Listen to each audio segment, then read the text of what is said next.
Chag Sameach indeed. Hello, Mindy. Hello, friends. Hello, everybody. Hero or Haman?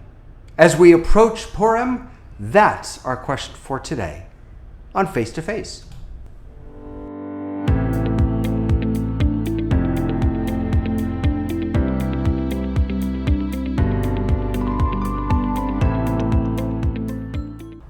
Okay, that's not fair. I wasn't ready for that. I wasn't ready for you to have something on. I didn't even think, oh my gosh, I'm embarrassed. I just grabbed this because it's the closest thing. I like it. Good afternoon, Rabbi David. Hey, Rabbi, how you doing? I'm doing great. How about you? I'm pretty good. I like it. I would go with Marge Simpson look. What do you think? Yeah, you need to, the camera needs to, we're not seeing all, there you go. I like it. I like it. I have to, I got to lean down here. It's all right. You have to shuckle. I was actually looking through my costumes earlier, and I remember that I have to pick something that is preschool friendly, right? I can't cover my whole face, right? And I can't cover my whole face and stuff like that. Oh, I like that. Nice Haman hat. Thank you. Very nice. Thank you. Very nice.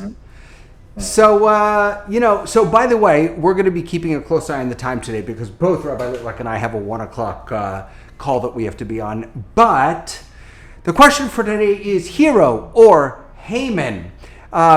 We wanted to talk a little bit about Vashti, about Esther, about Mordechai, about Haman himself. And when I say Hamans, I don't mean the actual Haman. I'm thinking about, good versus bad. Is this story of Purim, can we sort of categorize it in a binary way? Can we think about Vashti as either good or bad, Esther as either good or bad? And who are the real heroes of this story? So I don't know. Let's just start with Vashti, right? So Vashti, I remember, it wasn't that long ago, but for years, Vashti was the Wicked Witch of the West. Yeah, right. Yep. The rabbis, the whole idea that Vashti was killed is nowhere in the Megillah. That's a rabbinic invention. And I think that was in part because they wanted to make her out to be the bad character. And then feminism came around and that all changed. And Vashti became really a hero of the story. What's your take on Vashti? Hero or heroine? Hero or Haman or both? Right. Look, I agree. This cannot be a story that is simply about Vashti being bad, Esther being good. I am on a Megillat Esther is a story of women's empowerment. And that's what we're going to be celebrating tonight at Temple Sinai. With all women reading the English parts of our Megillah. Really? Yeah, all women are going to be cool. doing it tonight. And I didn't know that. But here's my thing. All right, I think Vashti gets a bad rap. All right, if nothing else comes out of today, I want to redeem Vashti. Okay, all right, because we've got a woman here who is seen as being bad. And why? Okay?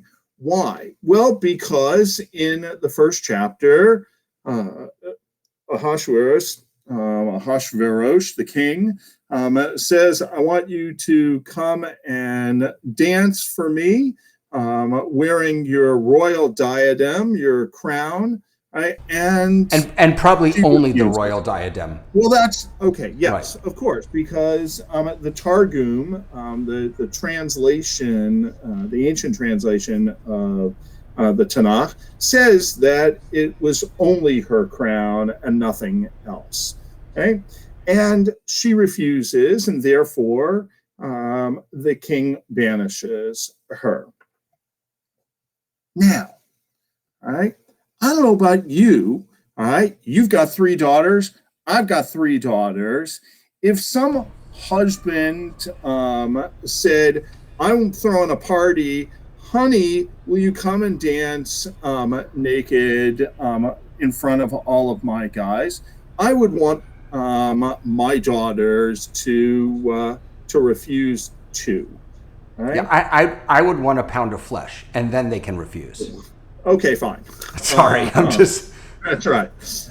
So I think that um, this is a story where Vashti gets the bad rap because it's coming out of a time when males saw women with agency and with strength as a breakdown of social order. Right? God forbid we should have women who are strong. Right? God forbid we should have women who are modest. Okay? And the rabbis trash, absolutely trash Vashti. Right? In the Targum, in the Midrash, the later commentaries, why is it that Vashti refuses? They say not because of modesty, but because she breaks out in leprosy, and Or God has forbid. what right, what was that? Wasn't Uh, there one where she grows she a got lizard's horns or something? tail. Yeah, a lizard's tail, that's what it is, right. Okay, she grows a lizard's tail. She is um, she's said to, as the queen, to make force Jewish girls to disrobe and make them work on Shabbat, and therefore the king bringing her out to dance naked is a punishment that fits the crime. And I just refuse. None of that is in the text. And I want to stand up for Vashti as a woman who is strong, who is modest, who um, who came. I mean, the tradition says that she herself came from royalty. All right, that she respects her rank, and she knows who she is. Right? Okay, but She knows her can identity. I just want to push back a little bit, because when it comes to the sexuality of the women, I agree with you 100%. But when I think about Vashti and Esther, and maybe who, I don't want to say gets more credit, but it brings me back to, you know, that story, the comparison between Noah and Abraham, and how Noah is called a tzaddik impelts, a tzaddik with a, right? Yeah. That no, you know, when the blank hit the fan, Noah builds a boat, gets on, saves himself. When the same thing or something similar happens to Abraham, he's like, whoa, whoa, whoa, God, you can't do this. So Right. if we try and apply the same logic, when Vashti is not only sees but experiences this objectification, her answer is, I'm you know, forget it. I'm not taking part in it. Esther, on the other hand, puts herself right in the middle of it, stands up to that, and fights against it. Yeah, but I'm No? going to disagree. I'm going to, sure, but that's not until chapter 5. Esther, so here's now I'm going to En take. mukdam ve'en meuchar b'Torah. There's no early and no I late in the Torah. understand. I understand that, but there is a trajectory of this story, and Esther, we think about as being completely perfect, and I'm going to argue that she's a mixed bag. Okay?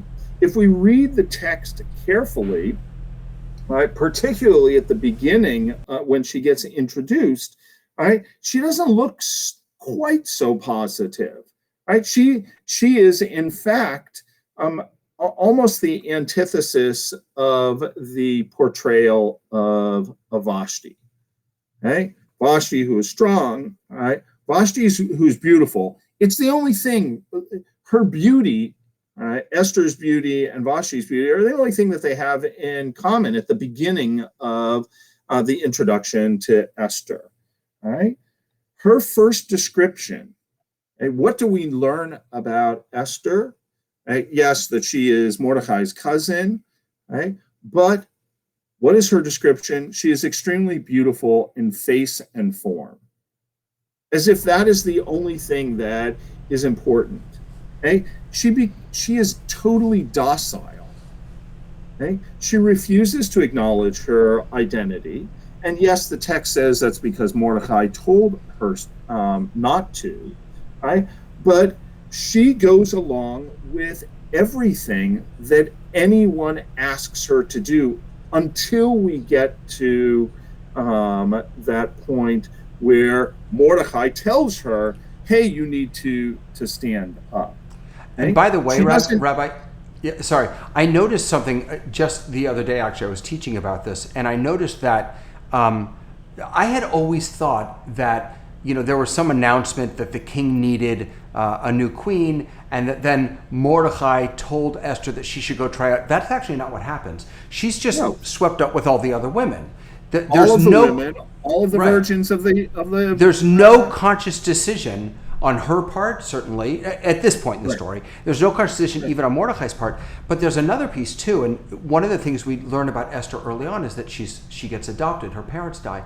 And I was reading a commentary that said that, again, as you said, sort of the first Esther that we see, she is taken. She's taken by Mordecai to be as his daughter. She's taken Right. and swept up by the king for this challenge to be the new queen, and then she's taken harem. again by the king, right? The harem. Then she's taken again by the king and chosen. She is completely passive at the beginning of the story. That's my point. All right. Unlike Vashti, who is willing to stick her neck out and stand up for what she believes, Esther hedges. Right. You're not supposed to go unsummoned to the king. And if you really dig deep, even before that, she doesn't ask anyone for anything. Each of the members of the harem, all of the women get brought before the king, and she gets picked to be part of a smaller group, and asked, "What is it that you want? What is it that you need?" And they can have whatever they want for a year of preparation, right, for the finals, and she doesn't ask for anything, right? In fact, she looks to Haggai, the eunuch, the individual who is responsible for this harem. What am I supposed to do? Right? It's only at chapter 5 that Esther starts to show her strength and her abilities. And that So really is there's some sort of transition that happens there. It's almost as if Esther looks in the mirror and realizes that she can't be unlike Vashti. She has to be more Vashti-like, and she has to be more willing to fight the power, as it were, albeit in different ways, right? She's fighting from within, whereas Vashti kind of said, "Fine, I'm out of here." I don't know if that was her intention, but that ended up happening. Well, I'm not. See. This is where I'm going to just disagree with you. I don't think she says, "I'm out of here." She refuses, and then there is no opportunity, or at least in the text, there's no opportunity for her to stand up. And there is something at the beginning of chapter 2 where the king realizes what he's done, and the Targum says that when he sobers up, right, and by that point it's all over. Right. And she's never even given the opportunity. Right. Is Achashverosh, since you mentioned him, is he a hero or a Haman of this story? Is he a bad guy? I'm gonna if you only give me those two options, then I'm gonna say that he's a bad guy. Okay. What I would say is he is the quintessential non-entity. Okay? He too asks for everyone's advice. What should I do? What should I do? What should I do? He gets it from his 7 members of his court. What should I do with Vashti? Okay, what should I do? He asks the head of the eunuchs who are in charge of the harem. Right? He asks Haman, "What should I do?" He is Right. like the movie Aladdin. Okay, where the king, all right, is just a non-entity because he doesn't show any strength, and somebody takes advantage of that. I never thought Right? about him that way. That he for a king, he makes almost zero decisions. In fact, Zero. even at the very end of the story, the part that everyone leaves out, we Right. all usually say, and then the Jews were saved. Well, they Right. weren't, because he didn't even have the power to rescind his own decree. Right. What is that? I don't get that. I don't get that Right. either. He's the king. Right. If he makes a decree, then he can make another decree. Right, but apparently he doesn't, so he has to make another one that says the Jews can defend them. I never thought about that before. That's really interesting. That he is, in some ways, much like Bigtan and Teresh. I think he's, even when they decide to do something, it doesn't go anywhere. Even when he doesn't even decide to do anything. He's just Right. he's flaccid in that way. He just follows the wind. Yeah. All right. How about Mordechai? What do you think about him? I'm giving him strong marks. Okay. I like Mordecai. I think that there's very little that I can argue. Does he Putting his adopted daughter in jeopardy, telling her to do the job. Well, what else is he supposed to do? I don't know, but if if I had to, if I was sending my daughter into harm's way, I'm not sure if I'd have. Maybe I guess you could call that courage. I don't know, but courage or stupidity. And wouldn't, if I knew that my daughter had the power, right, had the possible power in the face of certain destruction, right, and she didn't know enough to utilize that, Right. You bet I'd tell her. Yeah. Right? Although it's what I love about the fact that we have the same text over and over again is it's true hafuchba v'hafuchba, right? If you turn it and turn it, you really do find something new. I just maybe for the second time or third time, but I discovered again this year that when Mordechai is telling Esther to go to the king, he actually says to her, "Listen, if you don't do this, the Jewish people will be okay. Someone else will come along and Somebody save them. else will redeem them." Right. Yes. This is about you and your family, which I think is fascinating. So again, it makes me question a little bit all of the kavod, all of the honor that we give to Esther, because at that point, it really for her is about self-preservation. It's not really about saving the Jewish people. This is a hint, to me at least, that even though God isn't in this story, Mordechai is saying, God's here. I think that's that is the one place where we really can hone in and say, if we're going to put God somewhere in this story, that's it. Right. Is God a hero? Is God a hero in this story, or a Haman? God lets it happen. Sure. All right. God doesn't save us.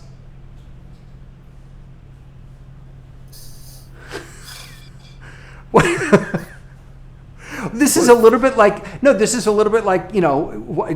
is this any different than any other story in the right? No, but that's what I'm saying. That's exactly what I'm saying, right? God allows the plagues to happen. God allows all this terrible stuff to happen. God allows Amalek to happen. And I'm not sure that God always turns out to be the hero in every story. I'm just not sure. Okay. Or we're just going to leave that one alone? We're just going to leave that one. Okay. Let's choose to discuss that at some other point. All right, we'll do that another time. Theology. That's our next. All right. Can we agree, though, that Haman is a Haman? Haman is a Haman. There is no question about it. He is conniving, wicked.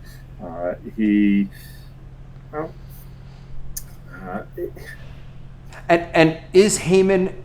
Are you comfortable saying that Haman is actually an archetype, right? That it's not just about him as a person; it's about Hamans in the world who are consistent, always the Amaleks of the world. Right, and I would say I think he is an archetype of anti-Semites, most of whom are unclear or nervous about their own identity. Right, that they're not secure in their own identity, and so therefore they have to go after somebody who is somebody else. Right. So Haman, right? Why is it that he needs Mordecai to bow? Right. And by the way, right, if you really dig down into the story, there's actually 2 points where Mordecai and Haman come together. Okay, the first time, he doesn't bow. Okay, the second time, okay, when Haman comes out, okay, Mordecai is said to be seated. And what is it that Haman gets upset about? Is that Mordecai doesn't stand up. Okay? So this is a guy who simply doesn't like someone else, and in this case, the other.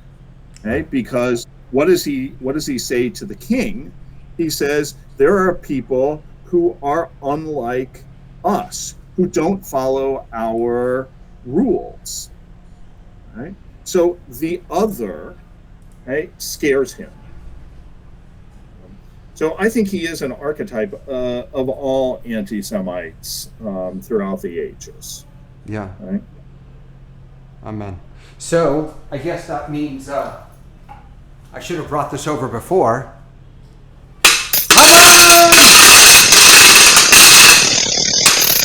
See, you came prepared today. I was ready, man. You were ready, friend. So wait, tell us what. So how are we celebrating Purim with Temple of Sinai tonight? I hope you'll join us tonight at 7:30 on our Zoom, and we have a few songs. We've got Cantor Norman's going to be chanting just a few verses from each of the Megillat Esther in the traditional trope. Megillat Esther has its own trope, so different than the way we chant Torah or the other books of the Bible. And in between, as we go through the chapters, there will be women young at heart who will be reading our story for us in English. So celebrating our heroes, Vashti and Esther. I love it. Probably less than an hour. Hey, if people don't have the Zoom information, can they just call the office to grab that? They can absolutely call the office, and we'll be happy to do it. Awesome. Rabbi, I look forward to tonight. I'll see you there, and tomorrow morning and Sunday for all of our celebrations. And thanks. I tip my hat to you. Thank you, sir. Wait. It's not as nice as yours, but I tip my hat to you too. Bye, everyone. See you later.